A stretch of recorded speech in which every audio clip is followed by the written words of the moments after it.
Mimi jina langu naitwa Dr. Victorina Ludovic, ndo mganga mkuu wa mkoa wa Lindi. Kwa hiyo ni washukuru sana kwa sababu unaweza kaandaa shughuli afu watu wasije, si ndio? Ndio. Kwa hiyo tumeandaa huduma na mmekuja na sisi tunafurahi sana. Tunashukuru kwa kuitikia, lakini tunawashukuru zaidi kwa kuendelea kuhamasisha na wengine. Naamini mmeambiana. Na mnaendelea kuwaambia kwamba kuna huduma hii inatolewa hapa. Sinajua wamefika na wengine nje ya wilaya ya Nachingwea na mkoa wa Lindi kwa ujumla kwa kuja kupokea huduma hizi ambazo tumeletewa na mdau wetu siku ya kuanzia tarehe 8 mpaka tarehe 11 ambayo anatarajia kumaliza. Lakini wale wote ambao wapo na wameshafika naamini wataendelea kupata huduma mpaka zikamilike. Tunatokea taasisi ya Together for Community Dar es Salaam. Na taasisi yetu inashirikiana na masuala ya elimu, afya na misaada ya kibinadamu. Tupo hapa toka tarehe 8 mwezi wa 7 na nafikiri leo tutakuwa tunamaliza zoezi letu, lakini tukishirikiana na taasisi ya Kituruki inaitwa Najat Derneği ambayo wao ndio wafadhili wa zoezi hili kwa ujumla. Tulijaribu kuja kabla Nachingwea na kukutana wenzetu wa Nachingwea madaktari tuelezee matatizo ya kiafya yaliokuwepo, na moja ya tatizo lilojitokeza kubwa ni tatizo la uono hafifu kwa wenye matatizo ya cataract na wengine wenye matatizo ya macho. Na tatizo hili ni kubwa kwa sababu wao wanatakiwa waone vizuri kama sisi kawaida ili tuendelee kushirikiana katika ujenzi wa taifa.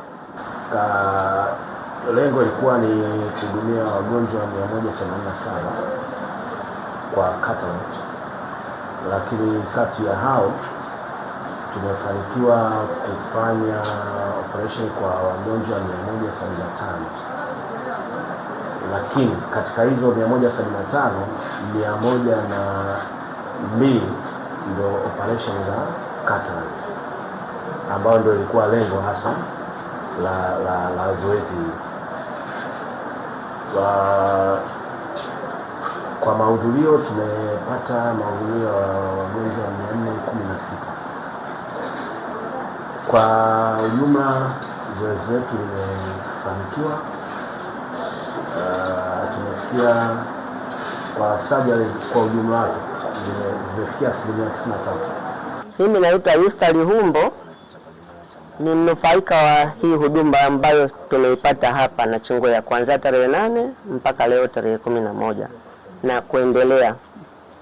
Nimefurahi sana kuipata hii huduma hapa kwa sababu nilikuwa na changamoto hii ya macho.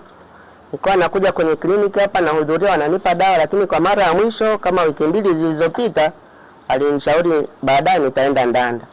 Lakini kabla sijafanya hayo maamuzi, huduma ikarejea kwetu hapa, nikasikia madaktari wanakuja kuja kuwaona.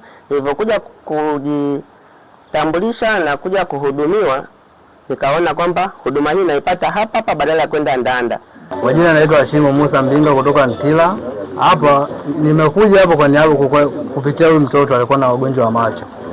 Ila sasa nilipofika hapa alipotibiwa hali yake kidogo inaridhisha kwamba ni anaona kiufupi, kutokuona vizuri asili ya ukungu. Sasa na mimi nilipotibiwa hapa huyu mtoto sasa hivi anaendelea vizuri.